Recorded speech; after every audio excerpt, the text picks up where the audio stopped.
Monday is pretty powerful. If you're wondering what that was all about, Mars completed its trine with Jupiter, or will complete its trine with Jupiter around 11 p.m. So Monday's pretty potent. And also, the next lunar aspect, it's applying all day. It's a square with Venus. So the moon in Capricorn is squaring Venus in Libra. I really don't mind a moon in Capricorn. It's very practical and grounded feeling after a moon in Sagittarius, which can be very all over the place and sometimes too buoyant for its own good. Or if you can't move around, like it's really good if you can move around. And if you can't, then that Sag moon energy that we had at the end of last week can like translate to other things that just feel kind of all over the place. So all this depends on your own relationship with the planetary and zodiacal energies. But for me personally, it's the moon in detriment, but I always enjoy a good old moon in detriment after a Sag moon. So the moon's in Capricorn, it's squaring Venus in Libra. So there might be some sort of like sumptuous on offer, some sort of like pleasurable social situation on offer, but you need to get down to business. And maybe a square is like a conflict. It's the aspect of Mars. It's like things trying to do the same thing, but in different ways that don't really go together very well. And I always equate a square with having to make a difficult choice. So very potent energy on Monday, even though you might feel like you had to give something up. And Mars is trining Jupiter, as I said. I hope I said that. This is like the fourth time I've recorded this, by the way, because I've had tremendous, very Mercury in shadow style technical difficulties. I mentioned it all the time that for me, it all depends on your relationship with Mercury, but for me, Mercury in shadow is almost glitchier than the real retrograde. So the real Mercury retrograde for me personally, most of the time is the shadow period before the retrograde and the first half of the retrograde. So Mercury stationing retrograde until the interior cazimi. After that, things are like resolving and I feel better about stuff.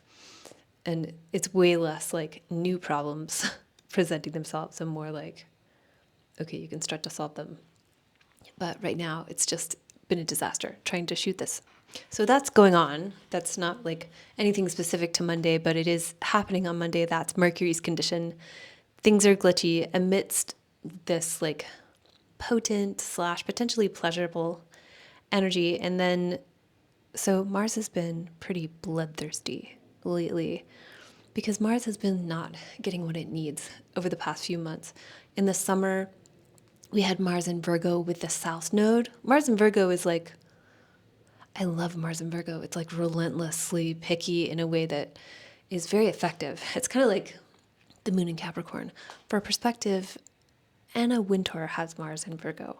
It's very particular. It's very well placed in like that type of situation, an editor. But Mars in Virgo with the South Node, there's like and that's not Anna Wintour specifically, it's just this summer Mars was in Virgo. I used that person as an example to give you a sense of peak Mars in Virgo. There's a little more to it. Anyway, whatever. So I like to learn on celebrity charts and I like to talk about them, but then that gets into the realm of, am I gossiping about this person?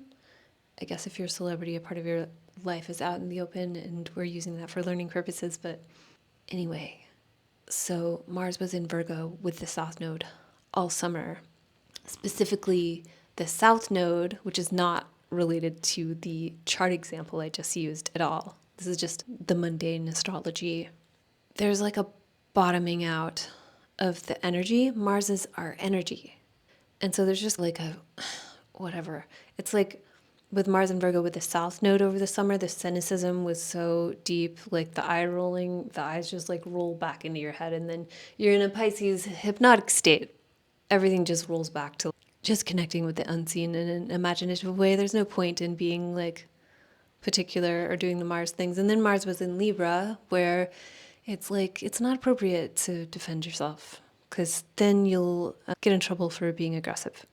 So Mars does nothing in Libra also until it does, and then maybe it's a little too heavy-handed. Mars has been in Scorpio for a little over a month so far.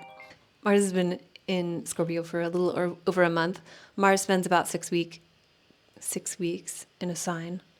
And you can tell the difference. Like, things have been going, things have been effective, you want to bare your teeth and snarl with your effectiveness. At least I hope you have. I wish that for you. And this Mars trine Jupiter aspect is also a bit of foreshadowing. So the quality is not going to be quite the same most of November and half of December, but this is Mars trining Jupiter in Cancer, and on November 4th, Mars is going to move into Sagittarius, where it doesn't have any particular dignity, but it is then ruled by Jupiter in Cancer. So the all over the placeness of Sagittarius that I was talking about with the Sag moon, that's going to apply to our energy. That's going to make it extra important for everybody to get some movement in, because if you don't be extra vigorous and active, like kinetic, that energy will manifest in less constructive ways. So making sure that like you're being very vigorous in whatever area of life Sagittarius is for you, starting on November 4th. But this, like whatever's going on Monday, is a setup for the vigorousness, I think, that's coming in November. And it's going to show up in a different way. Like I said, there's like the Scorpio area of your life, and then the Sagittarius area of your life. And in the house system in astrology, each of the houses relate to each other, like the houses that are next to each other. They indicate a progression, because that's what a circle is. So moving from the Scorpio place to the Sagittarius place, the super effective feeling that's happening on Monday relates to the Mars parts of your life, the Jupiter parts of your life. If you don't understand what I'm talking about, I have a course on my site that you can learn where you can learn how to read your own chart. But basically, Mars rules certain areas of your life, and so does Jupiter. Those 4 areas of life are 5 areas, counting Cancer, are going to be they're just going to feel very effective right now. And then in November, the 4 areas, not the sign of Cancer. Am I making any sense? I hope I am. I hope you're picking up on what I'm saying, if you understand astrology at least. The Jupiter and Mars areas of your life are going to be very entangled. The trine that's happening on Monday represents an entanglement, like an easy entanglement, and Mars has the effectiveness and its own agency. Whereas in November, Mars and Jupiter are going to be entangled, but it's not through this like easy entanglement of the trine aspect where Mars has dignity. Instead, it's an entanglement wherein Mars's boss is Jupiter. There's a possibility I just didn't record a lot of what I was just saying. I'm not sure. I'm just going to keep going. I'm now recording this the 5th time. So Tuesday is a little more complicated, but I'm going to keep talking about Monday. So another thing that happens on Monday after the Mars-Jupiter trine goes exact, and it's the moon's next aspect after the moon squares Venus in Libra around 9 p.m. Pacific time. The moon is opposing Jupiter. So again, the moon is making these hard, like axial alignments, hard aspects with the benefics, and the benefics are dignified, but it's the moon in detriment, and they're axial alignments, so they're hard aspects. They're a little more difficult. With the square in opposition, I like to use, like in modular, if you are familiar with modular synthesis at all, a sine wave, and you could just ask ChatGPT to give you examples of these. A sine wave, spelled S-I-N-E, that's like a pretty sounding tone, and that would be like a trine and a sextile. Whereas an opposition, a square, and sometimes a conjunction are more like a square wave. A square is literally very much like a square wave. That has a more discordant, cacophonous sound, but you can make really cool music with that. It just has to be the right thing. And it has more of a square, I guess, has more of a potential, if we're talking about modular synthesis, to be utterly badass. It's the aspect of Mars. Whereas like a trine, it's not necessarily going to be like as like utterly badass. It's going to be awesome in a different way. So that's Monday. There's a lot of potential for things to be amazing, but also your nose is to the grindstone, and things can be amazing also if you just stick with that. I've been using the metaphor for the moon in Capricorn opposing Jupiter in Cancer as it's not quite like the coffee is for closers. The coffee is for everybody, but you're at work. So you get treats, there's a whole spread, but you're at work. You're here to work. So like free treats, free lunch, whatever, but it's like you're working. So you get like cute benefits. And so Tuesday opens with that Moon Jupiter opposition goes exact around 11 a.m. Pacific time. So that's like most of your day if you're on the East Coast in North America. And then Tuesday night gets a little more complicated. First, right after the moon opposes Jupiter, the moon sextiles Mars in Scorpio because Jupiter and Mars just made an exact aspect. So they can be contacted by the moon at the same time. So the moon in Capricorn sextiling Mars in Scorpio.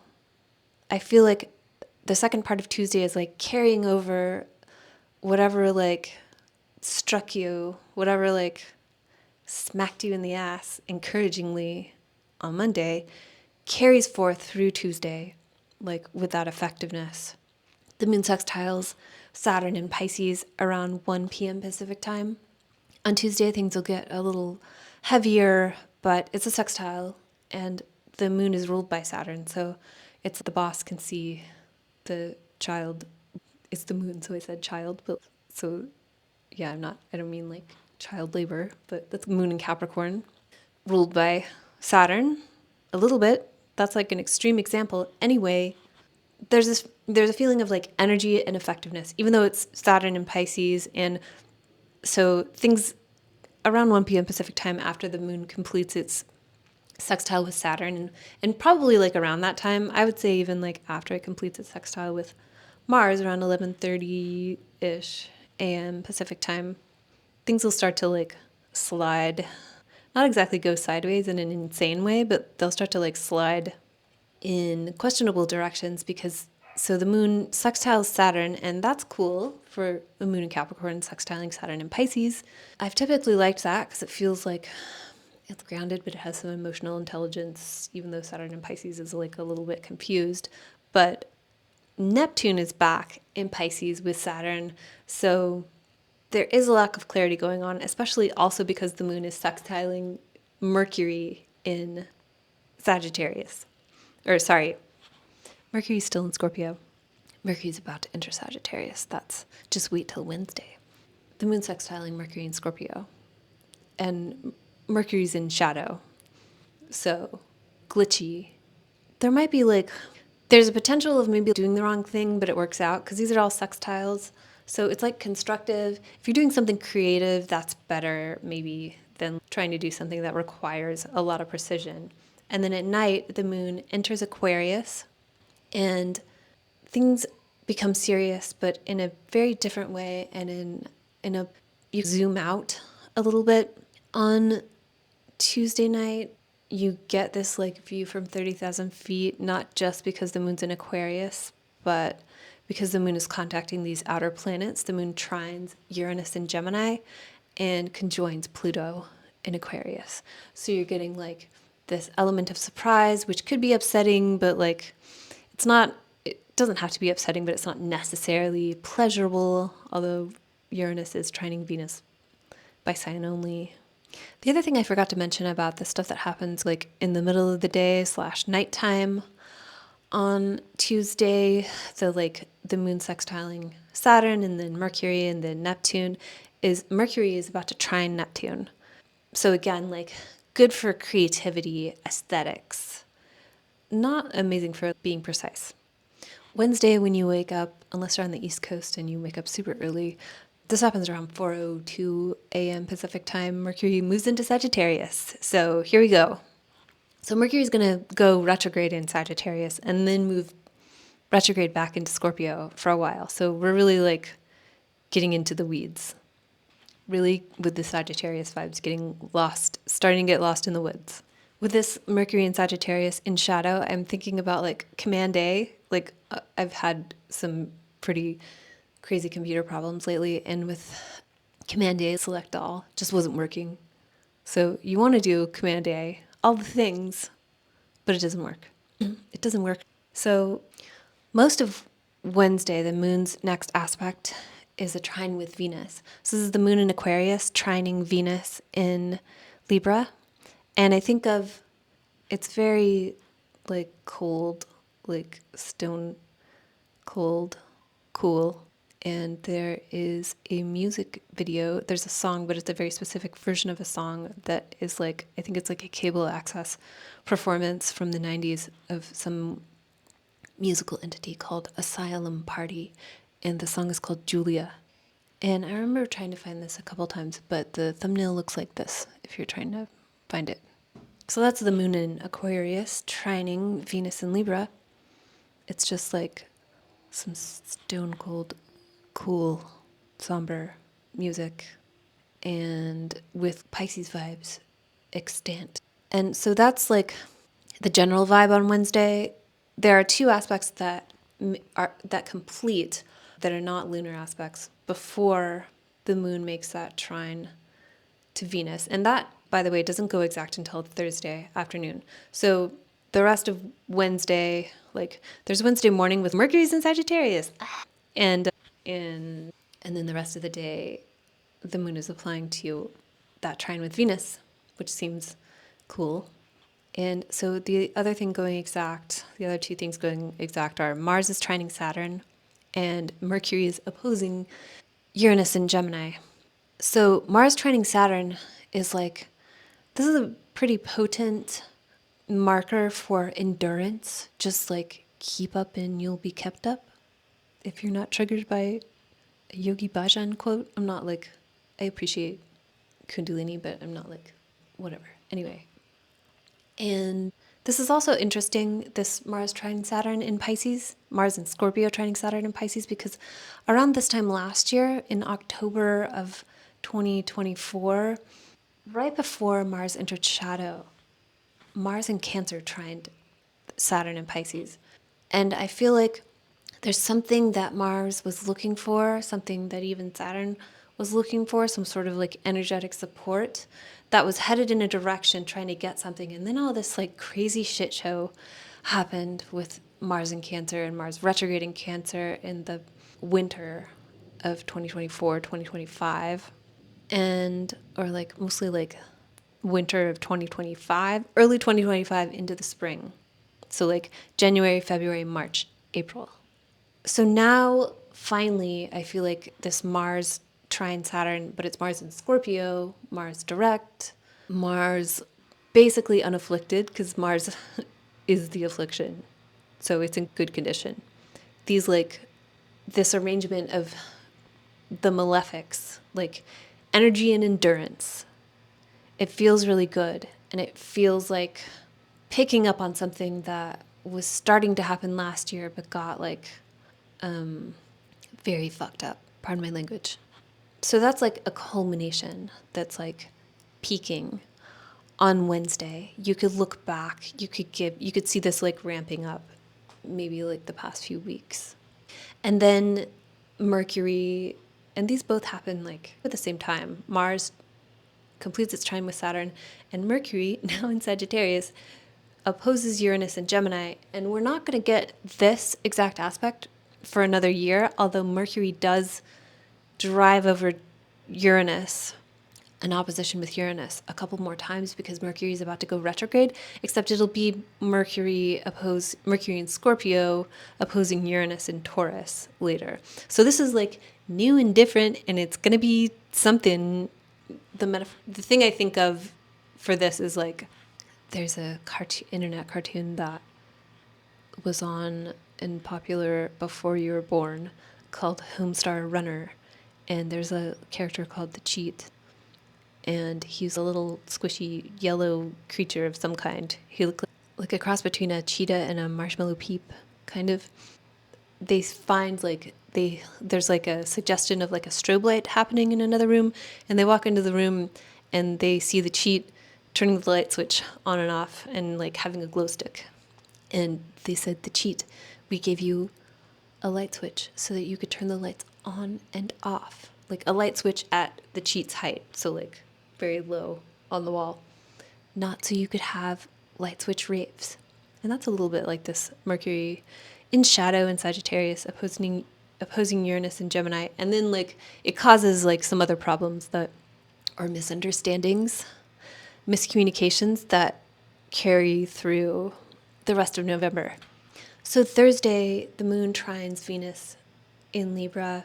That's that cool aspect that's what the moon is applying to, while these other planetary things went exact on Wednesday. Mercury in Sagittarius also sextiles Pluto in Aquarius, and this is gonna happen again too a couple times. So I feel like there's maybe some, and Pluto in Aquarius is like the infrastructure and the management, and Mercury in Aquarius Mercury in Sagittarius is the propaganda department, the propaganda minister, the press secretary. Maybe there's an announcement that like causes some mishaps, or like an announcement that's just raise an eyebrow at any big announcements. Maybe they won't be exactly what they seem, and if you need to make a big announcement on that day, just be ready for it to be a little different than you thought. And Thursday seems annoying because we do have this like Mercury's aspecting Pluto, which is like a little undermining. Could be like a little bit of corruption, like whatever the announcement is. Keep an eye on that. The moon is squaring Mars in Scorpio. So there's a sense of needing to innovate, take responsibility for bringing the technologies to the people. And again, it's a square, so it can also be to like a crappy choice you have to make. Do you want to innovate and find comfort in absurdity today, or are you going to unleash the beast and keep going forth on that like effectiveness you were feeling on Monday?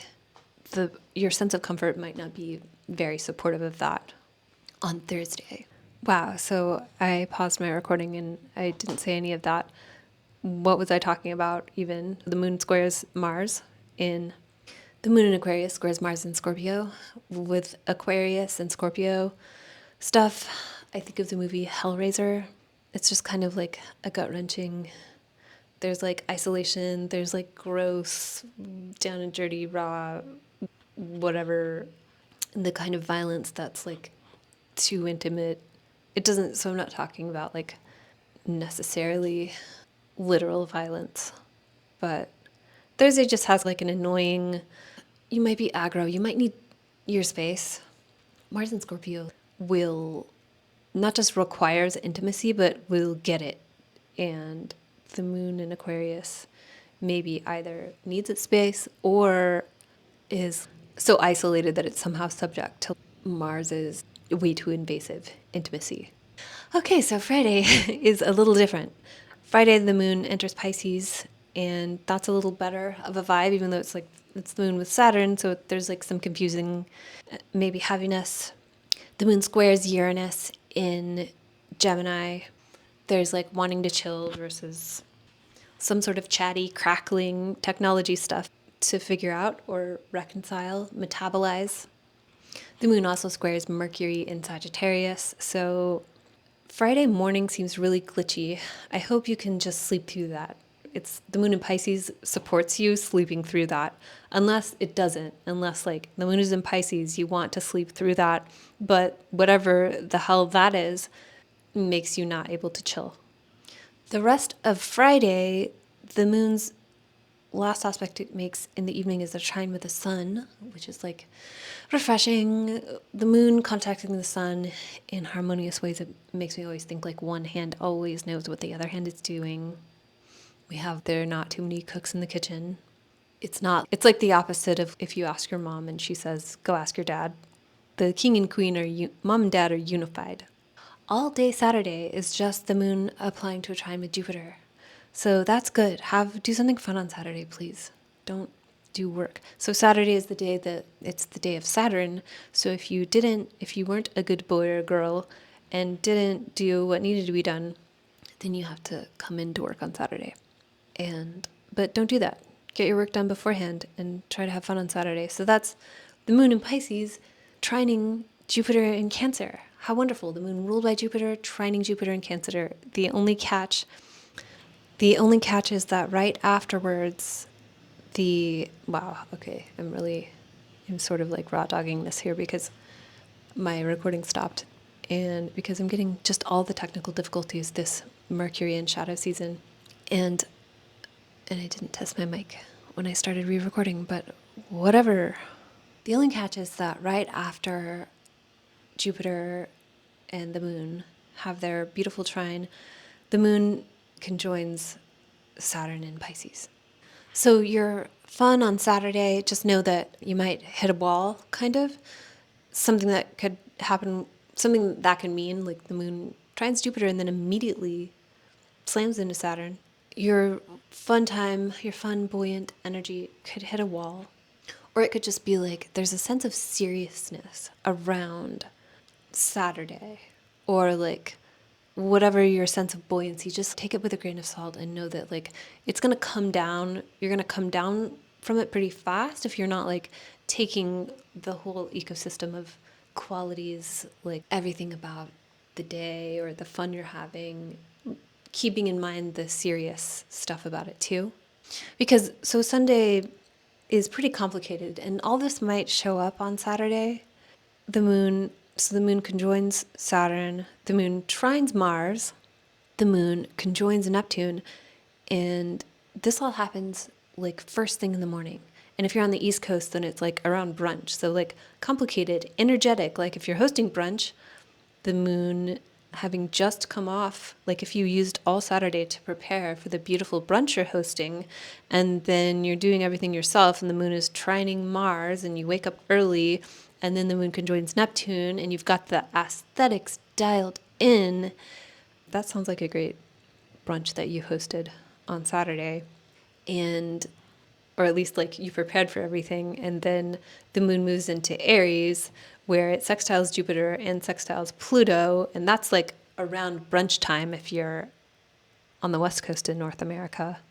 So prepare to have a vigorous, radiant energy happening with the moon in Aries ruled by Mars in Scorpio. The rest of the day, the moon in Aries trines Mercury in Sagittarius. So that's if you want to have some fun and games and chatty times, maybe don't like Mercury in Sagittarius is going to want to think big and make plans for the future. Just know that whatever that is, it's going to turn out much differently than whatever you think is being set in stone or emblazoned in painted on flame on Sunday afternoon. And this is applying all week. Venus in Libra is squaring Jupiter in Cancer. How wonderful. This is Jupiter exalted. This is Venus in domicile. This is very dignified, benefic. So the good stuff that's on offer is really good. And again, what I say with the square is that sometimes you have to make like a difficult choice. Like you won't be able to get all the good things. Maybe you only get to choose the Venus thing or the Jupiter thing. If you do choose all of them, it's going to be more like that square wave. It might be difficult to do all the things, but just like you're not doing it wrong if you like don't get to choose all the good stuff. Be happy with the one thing. Saying this for myself.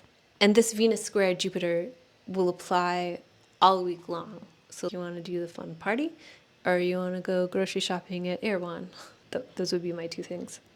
Remember, they're trying to replace God.